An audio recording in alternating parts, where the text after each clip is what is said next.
नमो तस्स भगवतो अरहतो सम्मा सम्बुद्धस्स त्रिरत्नमा सादर वन्दना।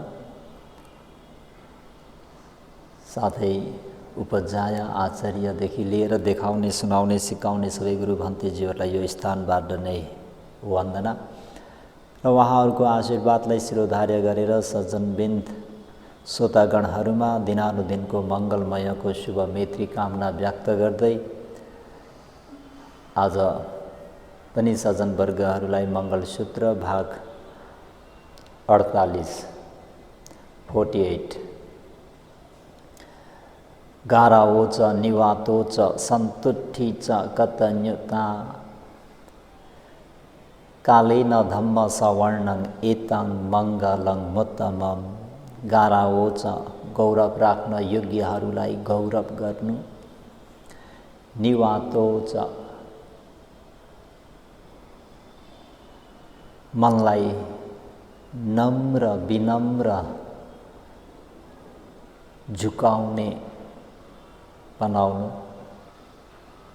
सन्तुष्टि च जे जति उपलब्ध हुन्छ त्यसैमा सन्तोष हुनु, कृतज्ञता कृतज्ञ हुनु। कृतज्ञता भनेको कृतज्ञ हुनु। आज सज्जनवर्गहरूलाई कृतज्ञता, अरूले पहिला गरेको उपकारलाई सम्झिनु लाई नै के भनिन्छ त भन्दा कृतज्ञता, कृतज्ञता, कृतज्ञता भनिन्छ। उपकार भनेको जस्तै सम्पत्ति दिएर उपकार गर्नु, शिल्प सिकाइदिनु, यसरी शिल्प विद्याबाट पनि उपकार गर्नु, कुनै व्यक्तिलाई अनुशासन गरेर उपकार गरिदिनु, अनुशासन यसरी बस, यसरी खाऊ, यसरी हिँड, यसरी बोल, यो गर्न हुँदैन, यो कुराहरू नगर, यो आचरणको आचरण गर,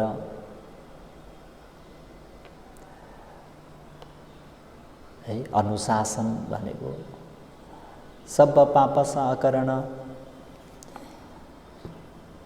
कुनै पनि अकुशल कर्म नगर्नु, यो के हो त भन्दा अनुशासन। कुशलस्स उपसम्पदा, जति पनि राम्रा राम्रा कामहरू छन्, कुशल पुण्यहरू छन्, त्यसलाई सञ्चय गर्नु, अकुशललाई नगर्नु, अनि कुशल पुण्यलाई वृद्धि गर्नु। त्यतिमा मात्र सीमित नभइकन सचित्त परियोधपनम, आफ्नो मनलाई पवित्र, शुद्ध, सङ्लो, निर्मल, स्वच्छ बनाउनु, यो भगवान बुद्धहरूको अनुशासन, ओबाद, शिक्षा, उपदेश।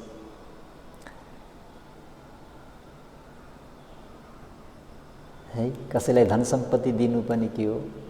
उपकारै हो। यसरी अनुशासन गर्नु, कसैलाई केही सिकाएर उनीहरूको उपकार गर्नु, कसैलाई अनुशासन गरेर गर्नु भने कतिपय भय उपद्रवहरूबाट उनीहरूलाई रक्षा हुने गरी एउटा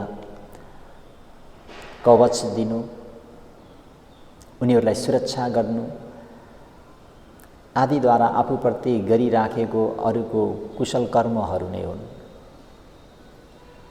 कृतज्ञता भनेको अरूले आफूलाई जे जति पनि मद्दत गरेका छन् ती सबै के हो त भन्दा उनीहरूले आफूलाई गरेको कुशल कर्महरू नै हुन्।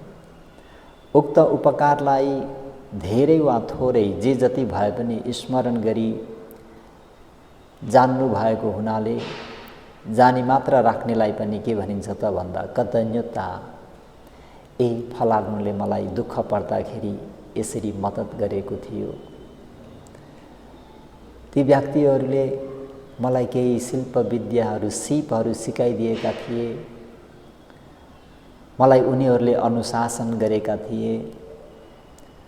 ममा परिआएको भय उपद्रवहरूलाई उनीहरूले हटाइदिएका थिए भनेर यसरी सम्झिराख्नु पनि यो के हो त भन्दा कतन्यो उपकार चिन्ने व्यक्ति भनिन्छ। कसैले आफूप्रति उपकार गरिराखेका, कसैलाई सहयोग आवश्यक पर्ने अवस्थामा आफूसँग सामर्थ्य भए तापनि गर्दैनन्। मुखले मात्र ठिक्क पारी हात अगाडि नबढाइकन बस्छन्। त्यस्तो व्यक्तिलाई के भनिन्छ त भन्दा अकतन्यो, उपकार नसम्झिने व्यक्तिहरू, त्यस्ता व्यक्तिहरूलाई। कतिपयले यसरी उपकार नचिन्ने मात्र होइनन्, उपकार गर्नेलाई नै अनर्थ गर्न पनि सक्छन् है। कतिपयले यसरी उपकार नचिन्ने मात्र होइनन्, उपकार गर्नेलाई नै अनर्थ गर्न सक्छन्। उपकारीलाई अपकार गर्ने व्यक्ति मूर्ख नै हो सजनबिन। भगवान शास्त्रले त्यो कहाँनिर उपदेश गर्नुभएको छ भन्नुहुन्छ भने तेङ्सन निपात महाकपि जातकमा भगवान शास्त्रले उपदेश गरिबक्सनु भएको छ।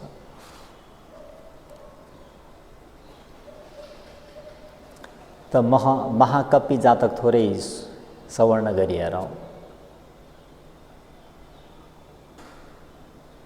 त एकजना ब्राह्मण खेती किसान गर्थे। एक दिन उहाँको गोरु खोज्दा खोज्दै जाँदा गोरु हरायो। हराउँदाखेरि गोरु खोज्दै जाँदा एउटा ठुलो घना जङ्गलमा पुग्छन्। त्यसबेला बाटो बिराएर उनी यताउता अल्मलिरहन्छन्। यसरी अल्मलिने क्रममा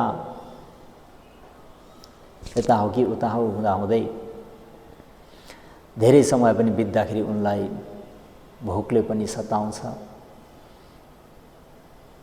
र भोकले उनी छटपट हुन्छन्। र यताउति हेर्दै जाने क्रममा एउटा रुखमुनि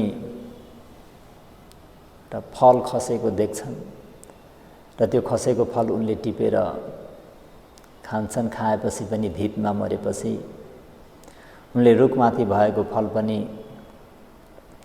खान्छु भनेर विचार गरेर उनी रुखमाथि चढ्छन्। त यसरी एउटा फल टिपेर खाइसकेपछि अर्को पनि फल टिप्न मात्र के लागेका थिए उनी हाँगा भाँचिएर ब्राह्मण खाल्टोमा खस्छन्। अनि बचाउनको निम्ति एकछिन उनी कराउँछन्, गुहार माग्छन्।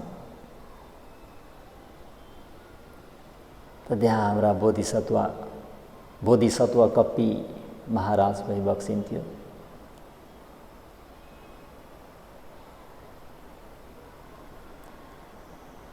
बोधिसत्वले त्यो आवाज सुनेपछि मनमा करुणा जाग्छ र उनी त्यहाँ जान्छन्।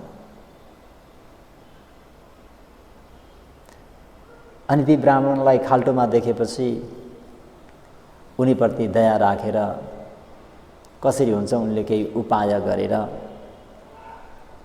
स्वयं आफू पनि तल गएर चाहिँ ती ब्राह्मणलाई पिठ्यौँमा बोकेर माथि लिएर आउँछन् भनौँ। यसरी पिठ्यौँमा राखेर माथि ल्याउँदाखेरि ती कपिराज निकै नै थाक्छन्। तब त्यसै ब्राह्मणलाई बाघभालु आउँदा हेर्न पालो दिएर केही छिन आराम गर्छन्। तर त्यस अकृतज्ञ मानिसको मनमा भनी विचार कस्तो खालके उत्पन्न हुन्छ भनी सजनबिन, यसको मासु खाएर किन आफ्नो भोक नमार्ने। अब हेर्नुहोस् त, जसले खाल्टोमा परेर कुनै गुहार नपाइरहेका एउटा प्राणदान दिएर बचाइदिने त्यस्तो उपकारी व्यक्तिलाई नै, उपकारी व्यक्तिप्रति नै उनले के गरे त भन्दा नराम्रो विचारले यही मासु नै खाएर पेट मार्नु, भोक मार्नु पारे। यदि विचार गरी त्यति ब्राह्मणले आफूलाई नयाँ जीवन सर दिएका त्यति ठुलो उपकार गर्ने कप्पी राजालाई ढुङ्गाले हिर्काउँछन्। ढुङ्गाले कप्पी राजाको टाउकोमा लाग्यो, तर ब्राह्मणको हात अलिक कमजोर भएकोले टाउको फुट्न मात्र सकेन। कप्पी राजालाई ठुलो चोट लाग्यो। तर त्यसो हुँदाखेरि पनि बोधिसत्वले चाहिँ आफ्नो जुन गर्नुपर्ने हो, बाटो भुलिरहेका थिए, उनलाई बाटोसम्म फेरि मनुष्यहरूको गाउँसम्म पुर्याइदिने जमर्को गर्नुहुन्छ। र पनि कसरी गर्नुहुन्छ त भन्दा अब ती ब्राह्मणप्रति विश्वास छैन। विश्वास नभए तापनि म माथिबाट जान्छु, तिमी तलबाट आउनु, म तिमीलाई आफ्नो मानिसहरू जाने एउटा नगरसम्म, गाउँसम्म म पुर्याइदिन्छु भनेर बाटो देखाइदिन्छन् बनाउन। त्यसर्थ यहाँ के भनिएको त भन्दाखेरि अकतन्यो भनेको उपकार नचिन्ने मात्र होइनन् कि उपकार गर्नेलाई नै अनर्थ गर्न सक्छन् भनेको। त्यस्ता व्यक्तिलाई नै के भनिन्छ त भन्दा मूर्ख भनिन्छ। अहिले ब्राह्मणले के गरे त भन्दाखेरि आफूलाई उपकार, आफूलाई प्राणदान दिने एउटा प्राणीलाई, त्यही प्राणीलाई चाहिँ मारेर उनले खाने प्रयास गरे। यो हो कतन्यताको ठिक विपरीत अकतन्य, उपकार नचिन्नेहरू, उपकार नजान्नेहरू, त्यति मात्र सीमित नभएर अझ अपकार गर्ने। यस्तो एउटा अझै एउटा घटना पनि छ। हाम्रो बोधिसत्व एकपटक हिमालमा तपस्या गरिराख्नु भएको समयमा ध्यानै लाभ गर्नुभएको थियो। यता बनारसमा एकजना दुष्ट स्वभावकी महिला, सबैलाई गाली गर्ने, अलिकति रुखो स्वभावको, एक दिन उनीहरू गङ्गामा स्नान गर्न जाँदा एक्कासी हुरी बतासहरू, घनघोर वर्षाहरू भएर अरू सबै भागिहाल्छन्। त्यहाँदेखि दुष्ट स्वभावकी महिला चाहिँ त्यही नदीमै बगेर जान्छन्। त्यतिखेर सबैले ठिकै छ, राम्रो भयो, अब यिनको यो शास्तिबाट हामी बाँच्ने भयौँ भनेर कसैले पनि बचाउने प्रयास गरेनन्। त उनी बग्ने क्रममा बग्दै बग्दै बग्दै राति 10-12 बजेतिर बोधिसत्व तपस्वीको आश्रमको छेउछाउमा बग्दै पुगिन्। त्यहाँनिर उनले बचाउनु बचाउनु भन्दै कराएको त्यो आवाज सुन्दाखेरि बोधिसत्वको मनमा एउटा के हो भनेर बाहिर निस्केर यसो बत्ती बालेर हेर्दा त्यो महिलालाई देखेर दया राखेर स्वयं पानीमा तरेर उसलाई बोकेर चाहिँ आफ्नो कुटीमा ल्याएर आगोहरू बालेर उनलाई आफ्नो आश्रममा सुत्नु दिएर आफू चाहिँ बाहिर यसरी 2 दिन 3 दिनसम्म अनि त्यहाँ भएका फलाहारहरू सेवन गर्न दिएर ल अब कहाँदेखि आउनुभएको तपाईँ, जानुस् भनेर भन्दा उसले स्त्रीको हावभावले बोधिसत्वलाई त्यहाँनिर आफ्नो श्रीमान तुल्याएर ध्यानहरू पनि सबै भङ्ग गरिदिन्छन् भनौँ। अब गृहस्थी भए ऋषि। अनि त्यसपछि एउटा नगरमा गएर केही काम कारबाही गरेर खाने क्रममा चोरको एउटा फौज, एउटा समाज नगर लुटेर त्यही गाउँ हुँदै त्यही गाउँलेहरूलाई बोकाएर लाने क्रममा यी महिलालाई पनि संसारमा लिएर जान्छन्। लिएर जाँदाखेरि चोरहरूले जहाँसम्म सामान बोक्नुपर्ने हो त्यहाँ बोकेर अरू सबैलाई फिर्ता पठाइदिन्छन्, तर यी नारीलाई, यी महिलालाई छाडिदिन्नन् भनौँ। अनि बोधिसत्वले सबै फर्केर आएको र आफ्नो श्रीमती नआएको देख्दाखेरि खोइ त उहाँ किन आएनन् भन्दा, खोइ उहाँलाई त छाडिदिएनन् भन्दा, र ठिकै छ उहाँ फर्केर आउनु हुनेछ, मैले उहाँलाई यसरी ठुलो उपकार गरेको छु भनेर सम्झिरहनु भएको। उतादेखि फेरि उहाँले आएर चाहिँ लानुभयो भने विभिन्न प्रकारले कुविचारहरू आएपछि उहाँलाई नै यहाँ बोलाएर चोरको नाइकेबाट चाहिँ उनलाई मारे भने बल्ल म मुक्त हुन्छु भन्ने विचार गरेर आफ्नो स्वामीलाई, स्वामी म यहाँ धेरै दुखी छु, मलाई यहाँ जबरजस्ती राखेका छन्, मलाई लिनु आउनुहोस् भनेर बोधिसत्वलाई यसरी चाहिँ उनले पत्रचार गर्छिन् भनौँ, समाचार पठाउँछिन्। बोधिसत्वले पनि सही मानेर होला उनले मलाई धेरै नै माया गर्छिन् भन्ने मन राखेर उहाँ जानुभएको त ती महिलाको कुषड्यन्त्र थियो। अनि त्यो उनको षड्यन्त्र के त भन्दाखेरि बोधिसत्वलाई मार्ने, अनि आफ्नो त्यो चोरको नाइकेलाई भनेर बोधिसत्वलाई बाँधेर शास्ति दिन मार्न लगाउँछिन् भनौँ। चोरको नाइकेले पनि मलाई मार्न आउने भनेर उनले मार्ने प्रयास, धेरै शास्ति दिँदाखेरि बोधिसत्वले 2-4वटा शब्द मात्रै बोल्नुहुन्छ।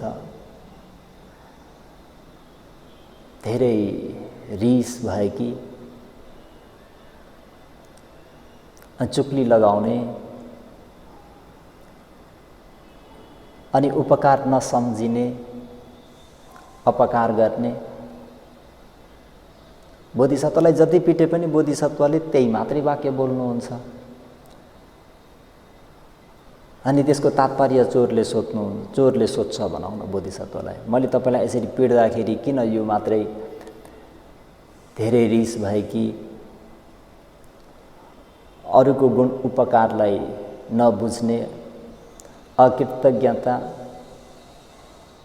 भएकी, अनि चुक्ली पनि लगाउने र दोष धेरै भएकी मित्रहरूलाई पनि फुटाउने भनेर यसरी भन्दा त्यसको तात्पर्य के हो भन्दा बोधिसत्वले सबै कुरा भनी बताउनुहुन्छ चोरको नाइकेलाई।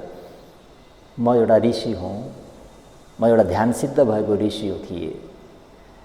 यिनी यसरी नदीमा बगेर आएकी थिइन् र यिनले गुहार माग्दाखेरि मैले उनलाई बचाएर यिनलाई मैले आफ्नो प्राणशालामा कुटीमा राखेँ। म स्वयं बाहिर सुतेँ। मैले यिनलाई आहारहरू खुवाएर चाहिँ सेवा गरेर ल घर जानु भन्दाखेरि यसरी अहिले फेरि यहाँ आएर मलाई यसरी कुषड्यन्त्र यसो गर भन्दाखेरि चोरको नाइकेले पनि ओहो, जान बचाइदिएको व्यक्तिप्रति त यसरी प्रतिघात गर्न सक्छ भने म जस्तो चोरलाई त कुनै पनि षड्यन्त्र गर्न के बेर भनेर अनि त्यतिखेरै ती महिलाको स्वभावलाई जानेर उसलाई त्यहाँबाट हटाएर अनि बोधिसत्वलाई छाडिदिएपछि अब तपाईँ के गर्नुहुन्छ भनेर सोध्दा मलाई गृहस्थी, म त्यसै पनि ऋषि थिएँ, म त यसको चालमा फँसेर म फँसिहालेँ, अब म फेरि पनि ऋषि नै हुन्छु भन्दाखेरि चोरको नाइकेले म पनि ऋषि हुन्छु भनेर उहाँहरू दुवैजना ऋषि भेष भएर ऋषि भेष लिएर जानुभयो भन्ने एउटा जातक छ क्या।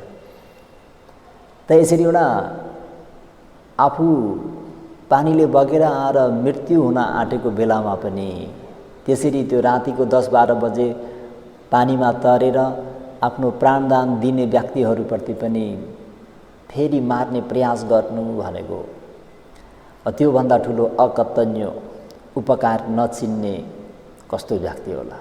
त्यसरी उपकार मात्र नचिन्ने नभइकन उपकार गर्ने व्यक्तिलाई नै अनर्थ गर्ने, मार्ने प्रयास गर्नु उपकारीलाई अपकार गर्ने व्यक्ति नै कस्तो त भन्दा ठुलो मूर्ख हो भनेर भगवान शास्त्रले तिङसन्निपात र अन्य अन्य जातक कथाहरूमा पनि उपदेश गरिराख्नु भएको छ। है उपकार नचिन्ने मूर्ख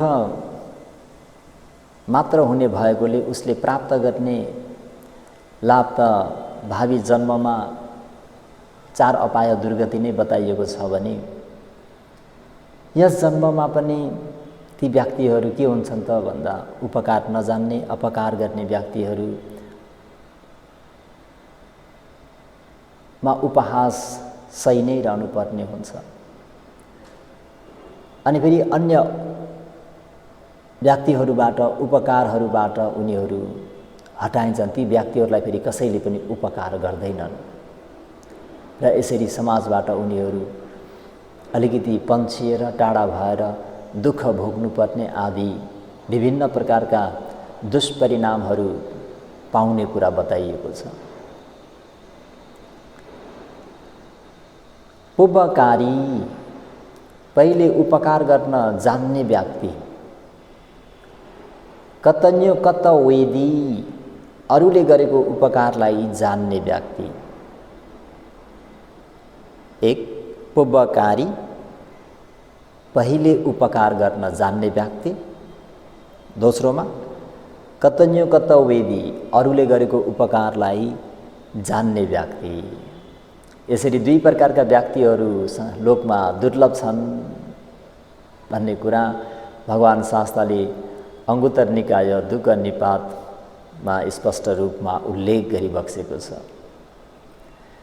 त्यसमध्ये पहिला उपकार गर्ने व्यक्तिले ऋण दिँदैछु भन्ने संज्ञा गर्छ, पछिल्लो व्यक्तिले ऋण तिर्नेछु भन्ने संज्ञा गर्नेछ भनी सम्बन्धित अर्थकथामा वर्णन गरिएको छ। कसैले ऋण दियो भने ऋण लिने व्यक्तिले के भन्छ भन्दा ऋण लाग्यो भनेर भन्छ। त्यस्तै नै कसैले उपकार गर्यो भने उपकार पाउने व्यक्तिले उपकार लाग्यो भनी भन्नुपर्छ अरे। ऋण लागेको फर्काउनुलाई ऋण तिर्नु भने जस्तै फेरि उपकार गर्नुलाई प्रत्युपकार गर्यो भन्दछन्। यसमा पहिले उपकार गर्ने व्यक्तिले मैले प्रत्युपकार पाउनेछु भन्ने इच्छाले गरेको नभए तापनि कर्तव्य बुझ्नेले पछि फेरि उपकार गर्ने व्यक्तिको ऋण तिर्नु, ऋण दिनु, ऋण तिर्नु समान भएकोले ऋण तिर्दैछु भन्ने संज्ञा गरे जस्तै हुनुलाई संज्ञा राख्नु भनी अर्थकथाहरूले यसरी चाहिँ व्यक्त गरेका छन्।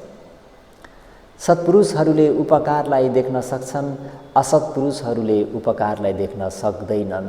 सज्जनबिन, सत्पुरुषहरूले उपकारलाई देख्न सक्छन्, असत्पुरुषहरूले उपकारलाई देख्न सक्दैनन्। सत्पुरुषहरूले धर्मलाई देखेको हुनु तथा असत्पुरुषहरूले धर्मलाई नदेखेको हुनुको कारणले नै के हुन्छ त भन्दा त्यो गुणलाई देख्न सक्दैनन् र सत्पुरुषले धर्मलाई बुझेको हुँदाखेरि गुणलाई देख्दछन्।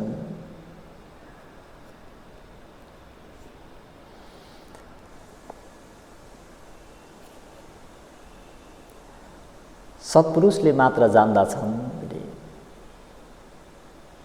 जस्तै एउटा हामी राधा ब्राह्मण, उनलाई धेरै भिक्षु हुने इच्छा,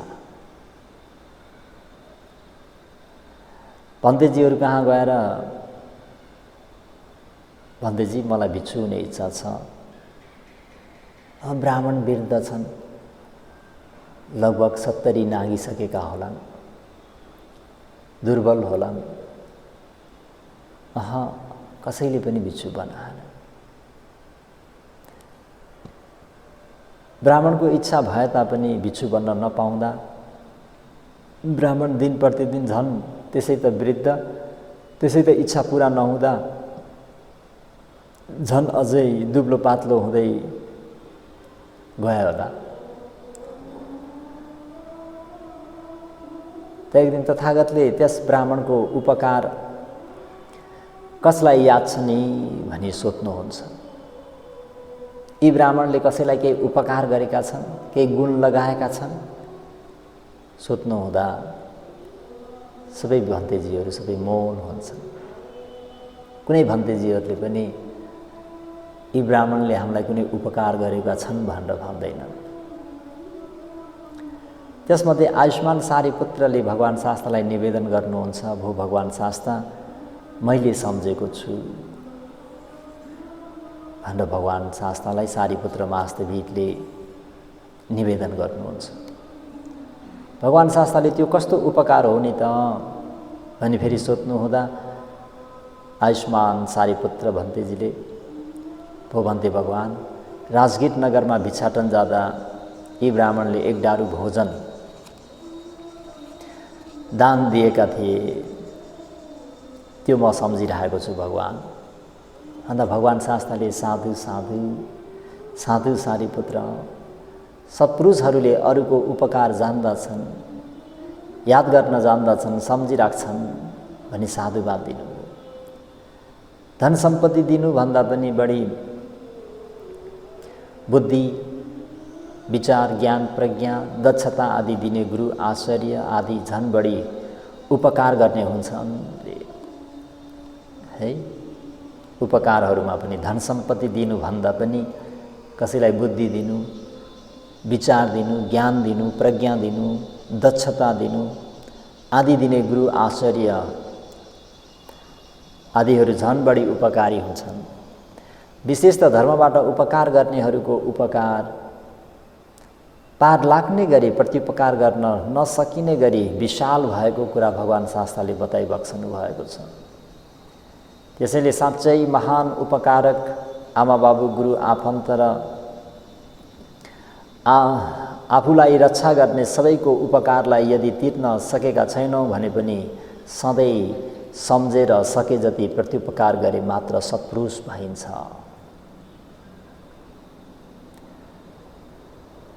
त सारीपुत्र वास्तविकले ती ब्राह्मणको उपकार सम्झेको छु भगवान भनेपछि भगवान शास्त्रले साधुकार दिएर ती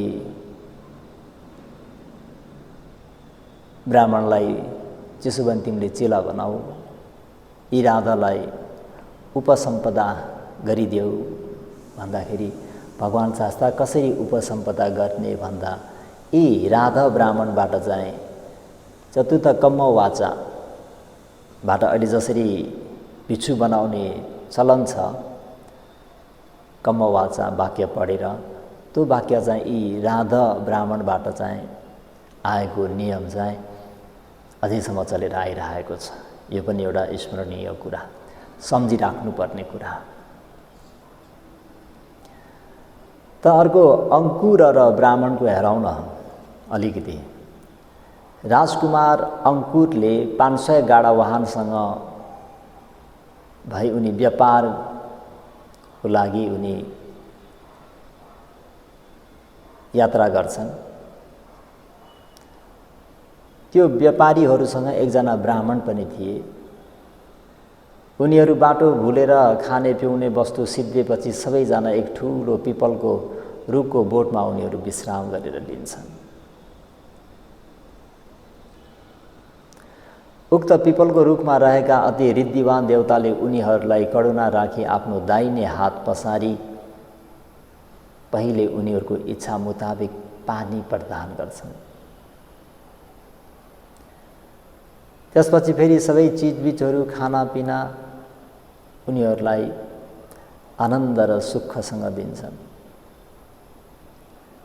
उक्त आकार प्रकार गतिविधि देखेका ती ब्राह्मणले आफूहरू धन सम्पत्ति आवश्यक भएर व्यापार गर्न हिँडेको भएर चिताएका जति सबै दिन सक्ने यी देवतालाई बल जप्ती गरेर भए पनि सँगै लैजाउँ भनी अङ्कुरसँग सल्लाह गर्छन्। हामी जुन काम व्यापारमा हिँडेका छौँ के को निम्ति भन्दा सम्पत्ति कमाउनको निम्ति। अहिले जुन रुखट देवता हुन् उनी त सबै इच्छा गरेको चिज सबै दिन सक्छन् भने उनीहरूलाई पिउनको निम्ति पानी खानको निम्ति भोजन आदि सबै दिँदाखेरि अंकुरसँग सल्लाह गरेका यी रुखट देवतालाई लिएर जाउँ, हामी व्यापारै गर्नु पर्दैन, हामीले जे जिताउँछौँ त्यही दिन्छ। त्यसबेला अंकुर चाहिँ फेरि राजकुमार हुन् नि। यिनीहरूको एउटा जातक अलग्गै छ, 10 भाइ हुन् कि 11 भाइ, त्यसमा यिनी कान्छा भाइ हुन्।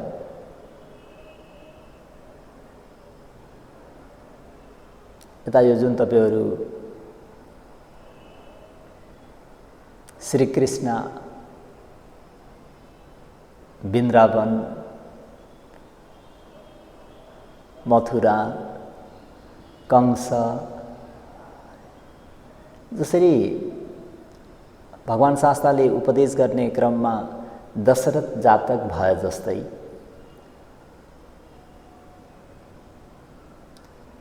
यो कंसको पनि एउटा जातक कथा छ।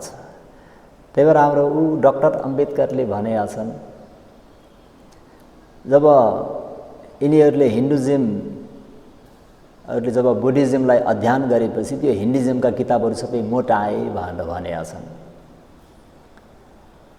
यो दशरथ जातकहरू सबै भगवान शास्त्रले त्यो कारणमा उपदेश गर्नुभएको उपदेशहरू हुन्। तैले यी अंकुर भन्ने पनि यी द्वारिका नगरतिरबाट का एउटा राजकुमार हुन्। 11 भाइ मध्येका यिनी कान्छा भाइ हुन्। सबै दाजुभाइहरूले राज्य बाँटेर लिए, तर यी अंकुरले चाहिँ मलाई राज्य चाहिएन, म व्यापार गरेर खान्छु, मलाई यति मात्रै द्याओ, ट्याक्स चाहिँ फ्री गरिदियो। हजुरहरूको 10 वटा राज्यमा मेरो राज्य चाहिँ बहिनीलाई दिनु भनेर उनले चाहिँ 11 भाइ हुन् कि 10 भाइका एउटी बहिनीको लागि अंश थिएन, र बहिनीको नाममा उनले यी अंकुरले चाहिँ आफ्नो राज्य उनलाई बहिनीलाई सुम्पेर उनी चाहिँ एउटा व्यापारीको रूपमा हिँडेका है। धेरै नै इन्ट्रेस्टिङ छ। अंकुर राजकुमारले कुनै रुखमुनि बसी विश्राम लिइसकेपछि त्यो रुखको हाँगा पनि भाँच्नु हुँदैन, त्यो मित्रद्रोही भएको व्यक्ति असत्पुरुष हुन्छ भनी सत्पुरुष धर्म अनुसार उनले जवाब दिन्छन् ती ब्राह्मणलाई। तर ब्राह्मणको भनाइ चाहिँ कस्तो त भन्नुहुन्छ भने सज्जनबिन्द, तर कुनै रुखको छायामा बस्न पाए पनि सुत्न पाए पनि यदि लाभ हुने भए रुख नै काट्न सकिने कुरा नीतिको विधि देखाई ब्राह्मणले जवाब दिए। अंकुरले चाहिँ सत्पुरुष धर्म देखाए, ब्राह्मणले चाहिँ के को कुरा देखाए? नीतिको कुरा। त्यसबेला आफू विश्राम लिएको रुखको एउटा पात पनि बिगार्न हुन्न, मित्रद्रोही व्यक्ति असत्पुरुष हुन्छ भनेर भन्ने चाहिँ हाम्रो अंकुर राजकुमार। तर ब्राह्मण भने फेरि फाइदा हुने भए जरैदेखि उखेल्न पनि हुने फाइदा हुन्छ भने आफू बसेको त्यो ठाउँको जरै पनि उखेलिदिने, सबै तहस नहस गरिदिने है, यो नीतिको कुरा। त्यस अवस्थामा अंकुरले नीति भनेको आफ्नो लाभ मात्र हुने भएकोले सत्य होइन। मैले यो वाक्यलाई फेरि दोहोऱ्याएँ। नीति भनेको आफ्नो लाभ मात्र हुने भएकोले त्यो कुरा सत्य होइन। धर्म स्वभाव मात्र सत्य हो भन्ने कुरा सम्झाउने इच्छा भएकोले के हो? धर्म स्वभाव मात्र सत्य हो। त्यसले कसैलाई पनि पक्षपात गर्दैन, भेदभाव गर्दैन, कसैलाई हानि कसैलाई लाभ हुँदैन। भएकोले फेरि यस्तो बोले कि भो ब्राह्मण, कसैको घरमा एकातिर बसेर एक रात बिताएर त्यहाँबाट खानापिना प्राप्त भयो भने उक्त घर पतिप्रति मनले समेत अहित चिताउनु हुँदैन। हामी जुन घरमा एक रात बिताउँछौँ, जसले तपाईँ हामीहरूलाई एक छाक भोजन खान दिन्छ, त्यहाँ तपाईँ हामीहरूले नराम्रो चिताउनु हुँदैन है। उपकार जान्नेलाई मात्र सत्पुरुषहरूले प्रशंसा गर्न योग्य हुन्छ। आफूलाई बाज दिएर खानापिना दिने, शास्ति नगर्ने, संरक्षण र संयम गर्ने हात भएको मित्रले मित्रद्रोही भएकोलाई भस्म पारिदिन्छ। पहिले उपकार गर्नेलाई पछि कष्ट दिएर शास्ति गर्ने व्यक्ति भिजेको हात भएको मित्रको विनाशको सामना गर्नुपर्ने भएकोले असल आरमण अनुभव गर्न पाउने छैन। यसरी धर्म देखाई बोलेपछि मात्र उक्त ब्राह्मण चुप लागेर बोल्न छाडे। त सज्जनवर्गहरू, त्यही भएर तपाईँ हामीहरू पनि कतन्यो कतवेदी। नम्बर 1 मा उपकार गर्ने व्यक्ति हुनु पर्यो। अरूले गरेको उपकारलाई कम्तीमा बुझ्ने जान्ने व्यक्ति पनि हुनु पर्यो।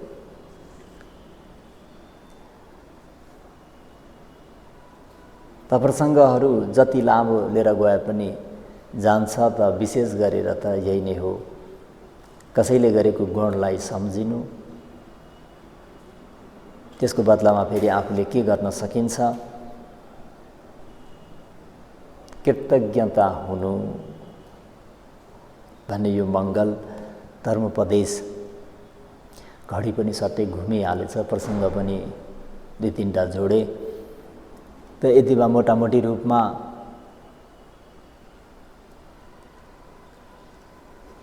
कृतज्ञता कृतज्ञता भन्ने कुरा पनि बुझ्नुभयो। त आज कृतज्ञ मङ्गललाई यतिमै समाप्त गरौँ। भवतु सब मङ्गलम।